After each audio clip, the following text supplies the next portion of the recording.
पो सुति बसेको? असारको बेला सुतेर खानु पुग्छ? होइन हौ, अलिअलि ज्वरो आएको छ हौ। काम गर्नुपर्छ भनेर बहाना नपार है, अल्छे ठगुवा। भोलि तल डाँडा खेत रोप्नु छ, कुलो बनाउनु जाऊ।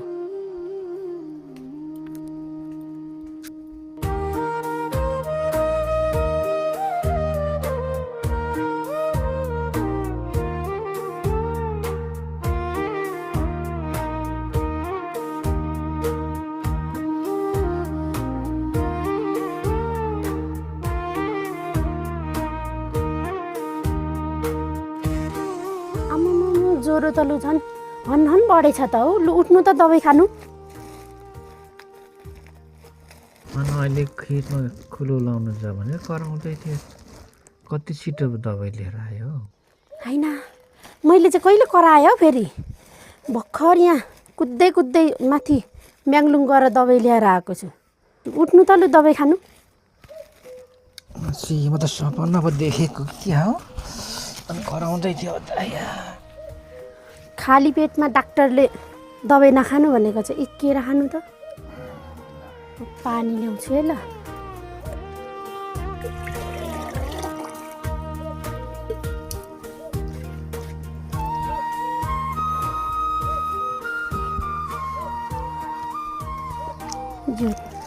खोइ दबाई ल्याउ त, म दबाई खाएर कुलो लाउनु जानु पर्यो।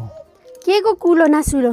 बिराम भएको बेलामा त स्वास्थ्यको पो ख्याल गर्नुपर्छ त बुढो।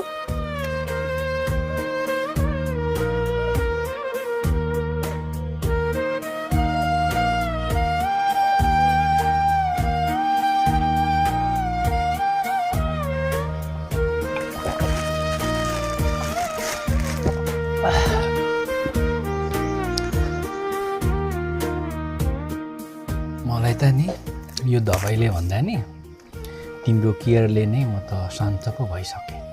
थ्याङ्क यू है तिम्रो केयरिङको लागि।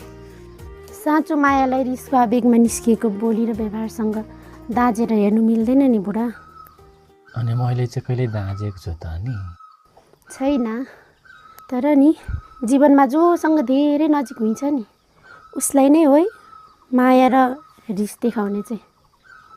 हुन त थोरै रिस धेरै देख्छन्, धेरै माया थोरै देख्छन्, तर तपाईँ त्यस्तो हुनुहुन्न। म त्यसमै खुसी छु हौ। अन्त